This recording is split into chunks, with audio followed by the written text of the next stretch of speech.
Le passage d'aujourd'hui est Galates chapitre 2, versets 1 à 10. Lisons ensemble. 14 ans après, je montai de nouveau à Jérusalem avec Barnabas, ayant aussi pris Tite avec moi. Et ce fut d'après une révélation que j'y montai. Je leur exposai l'évangile que je prêche parmi les païens, je l'exposai en particulier à ceux qui sont les plus considérés, afin de ne pas courir ou avoir couru en vain. Mais Tite, qui était avec moi, et qui était grec, ne fut pas même contraint de se faire circoncire. Et cela, à cause des faux frères qui s'étaient furtivement introduits et glissés parmi nous, pour épier la liberté que nous avons en Jésus-Christ, avec l'intention de nous asservir. Nous ne leur cédâmes pas un instant, et nous résistâmes à leurs exigences, afin que la vérité de l'Évangile fût maintenue parmi vous. Ceux qui sont les plus considérés, quels qu'ils aient été jadis, cela ne m'importe pas. Dieu ne fait point exception de personne, ceux qui sont les plus considérés ne m'imposèrent de rien. Au contraire, voyant que l'Évangile m'avait été confié pour les incirconcis, comme à Pierre pour les circoncis, car celui qui a fait de Pierre l'apôtre des circoncis, a aussi fait de moi l'apôtre des païens, et ayant reconnu la grâce qui m'avait été accordée, Jacques, Céphas et Jean, qui sont regardés comme des colonnes, me donnèrent, à moi et à Barnabas, la main d'association, afin que nous allassions, nous vers les païens, et eux vers les circoncis. Ils nous recommandèrent seulement de nous souvenir des pauvres, ce que j'ai bien eu soin de faire. Amen. Dans notre vie, nous sommes constamment conscients de l'évaluation et du regard des autres. Les élèves, par exemple, le sont à travers leurs notes. La réussite scolaire peut sembler être une condition pour être accepté par ses camarades. Ainsi, même un jeune qui n'aime pas étudier ressent cette pression d'obtenir de bons résultats pour être reconnu. Qu'en est-il dans le monde du travail ? Pour les employés, les résultats sont très importants. Il faut montrer ses compétences pour que les autres vous respectent et vous suivent. Est-ce différent dans l'Église ? Même à l'Église, chacun a ce désir d'être reconnu et loué. Et moi, serais-je différent ? Il accomplit bien son ministère. Ses sermons sont bons. Il enseigne bien la Bible. Il a un bon caractère. Ah, qui n'aimerait pas entendre de tels compliments ? Quand on entend de telles paroles, on se sent bien. On est très reconnaissant. Cependant, si une personne se réjouit en entendant la reconnaissance des hommes et fait de cette reconnaissance sa seule satisfaction, elle finit par s'engager sur une voie dangereuse. Car si l'on devient dépendant de l'attention et des louanges des hommes, seul le vide subsiste quand elles disparaissent. C'est pourquoi nous avons besoin d'une reconnaissance et d'une louange véritable, qui ne laissent aucun vide. Le passage d'aujourd'hui nous montre que cette véritable approbation est celle qui vient de Dieu. De quoi parle le texte ? L'apôtre Paul a rencontré Jésus sur le chemin de Damas et a vécu une conversion spectaculaire. C'est quelque temps après qu'il s'est rendu à Jérusalem. Le passage d'aujourd'hui est un récit autobiographique de l'apôtre Paul qui se souvient de sa visite à Jérusalem après sa conversion. On dit souvent que ce moment correspond à celui du concile de Jérusalem, bien que cela soit débattu parmi les spécialistes.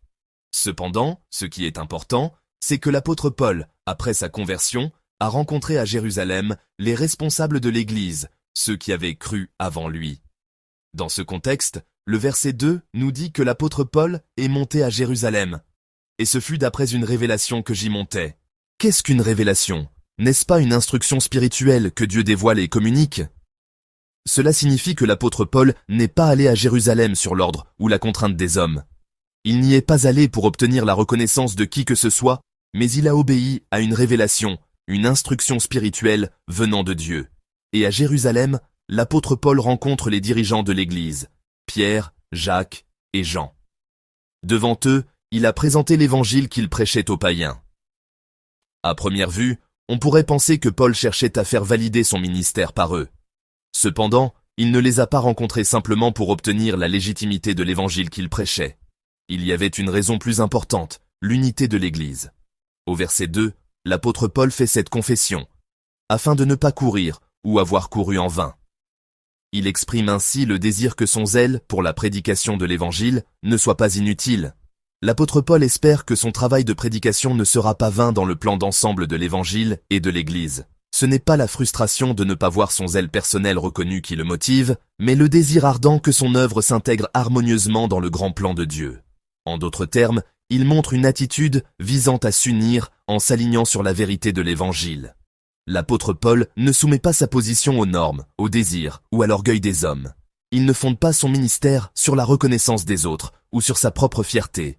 Il a suivi la révélation de Dieu et il recherche l'unité avec l'Église. Il suit Dieu et s'unit à la communauté de Dieu.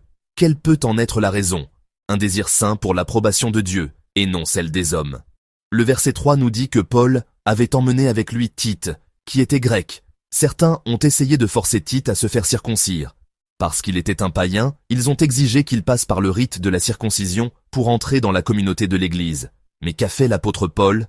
Il a refusé catégoriquement, car c'était un acte insensé qui détruisait la liberté de l'Évangile. Au verset 5, Paul déclare ceci. Lisons ensemble le verset 5.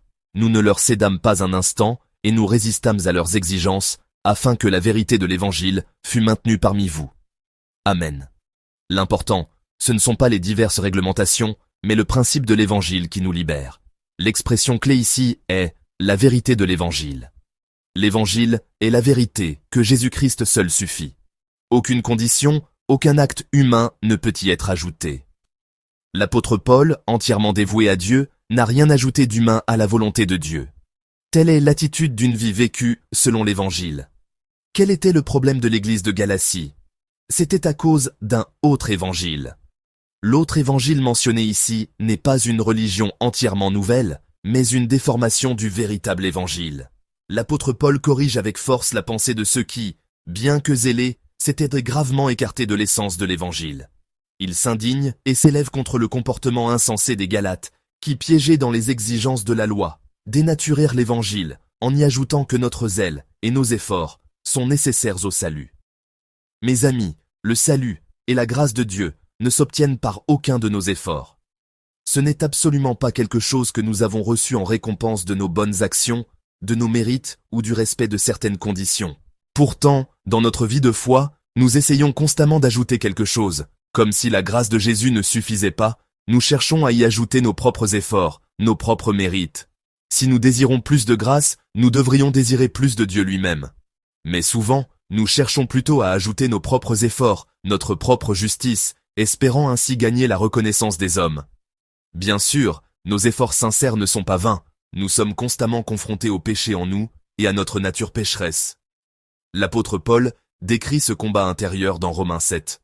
Misérable que je suis. Notre être spirituel est tiraillé entre la loi du péché et la loi de la vie, la loi de l'esprit. C'est pourquoi nous vivons une guerre spirituelle constante. Mais dans ce cheminement acharné, avons-nous besoin de notre propre zèle ou de l'aide de Dieu? Trop souvent, nous choisissons notre propre zèle. Si je fais juste un peu plus d'efforts, je pourrais gagner. Si je fais juste un peu plus, je pourrais être reconnu. C'est une illusion. La seule chose dont nous avons besoin, c'est Dieu. L'apôtre Paul le dit clairement. Christ seul suffit. En lui, nous sommes libres. Il y a de la puissance dans le nom de Jésus. Il y a la victoire dans le nom de Jésus. Celui qui croit et accepte ce fait vit véritablement de l'Évangile. Celui qui recherche la reconnaissance des hommes se fie aux efforts humains, et par là, il essaie aussi d'être reconnu par Dieu. Mais Dieu nous reconnaît pleinement par la seule vérité de l'Évangile, et il nous accorde sa toute-puissance. Que désirons-nous en ce moment? Sommes-nous satisfaits du Seigneur seul, de la grâce seule?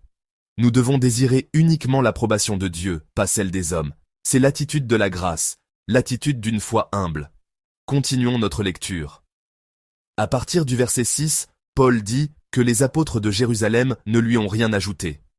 Au contraire, ils ont reconnu que Paul était appelé à être l'apôtre des païens, tout comme Pierre était appelé à être l'apôtre des circoncis, c'est-à-dire des Juifs.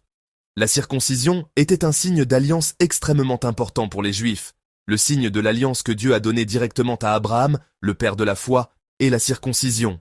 Pour les Juifs, c'était donc un acte de foi essentiel, qui est aussi devenu une sorte de privilège.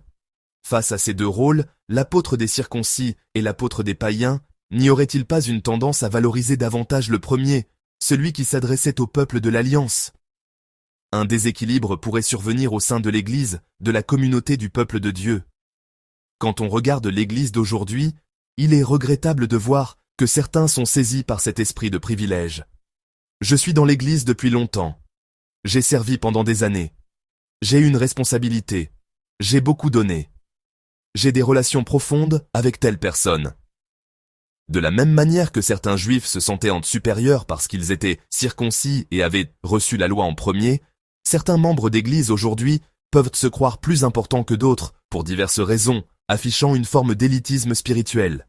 Comme notre pasteur principal nous l'a rappelé, la grâce que nous avons reçue est une faveur que nous ne méritions absolument pas, une qualification accordée à ceux qui n'en avaient aucune. Oublier cela n'est-il pas insensé? Si j'ai reçu une qualification que je ne méritais pas, je ne peux pas me vanter. Car je suis mort avec Christ sur la croix, et ma vie, c'est Jésus seul. L'attitude qui oublie cette grâce est précisément l'attitude de l'élitisme. Qu'est-ce qui échappe à ces personnes? Elles oublient l'essentiel, l'approbation de Dieu. Lorsque le regard, l'opinion et la reconnaissance des autres deviennent notre satisfaction, nous ne pouvons que chercher à les obtenir davantage. Nous désirons plus la reconnaissance des hommes que celle de Dieu. Ainsi, au milieu d'un risque de déséquilibre, nous devons prêter attention à la demande importante que font les apôtres. C'est le verset 10. Lisons ensemble. Ils nous recommandèrent seulement de nous souvenir des pauvres, ce que j'ai bien eu soin de faire. Amen. La seule chose que les apôtres de Jérusalem ont instamment demandé à Paul était de se souvenir des pauvres. C'est l'exhortation à prendre soin des faibles, des personnes vulnérables. Ce que ni l'apôtre des circoncis, ni l'apôtre des païens ne devaient oublier, c'était une vie d'amour et de partage.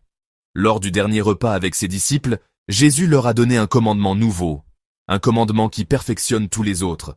Aimez-vous les uns les autres. Cela ne signifie pas chercher à être reconnus les uns par les autres, mais à se donner les uns aux autres. C'est l'appel à devenir la joie de Dieu en nous aimant et en partageant les uns avec les autres, à devenir sa satisfaction. Dieu veut que nous nous aimions les uns les autres.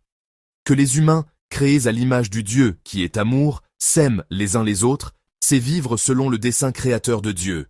C'est pourquoi, face au risque de division, la Bible nous rappelle combien l'approbation de Dieu est plus importante que toute distinction humaine. Ce que l'Église primitive considérait comme le plus important était de vivre la vie que Dieu voulait.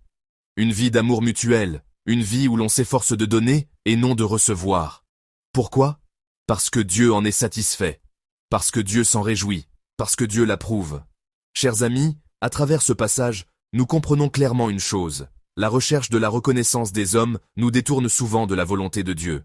Elle nous pousse à nous fier à nos propres efforts. Surtout, elle crée des rivalités et des déséquilibres entre les personnes. C'est pourquoi nous ne devons pas rechercher la reconnaissance des hommes. Si nous sommes liés par la reconnaissance des hommes, nous sommes facilement ébranlés, nous avons peur et nous entrons en conflit.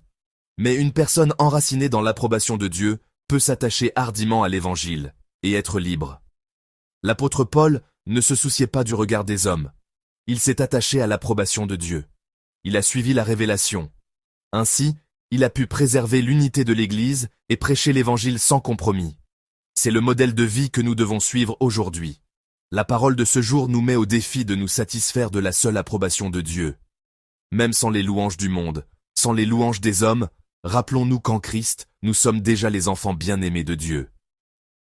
Le pasteur Charles Spurgeon a dit « Le fait d'avoir reçu l'amour de Dieu est ce qui me procure la plus grande joie.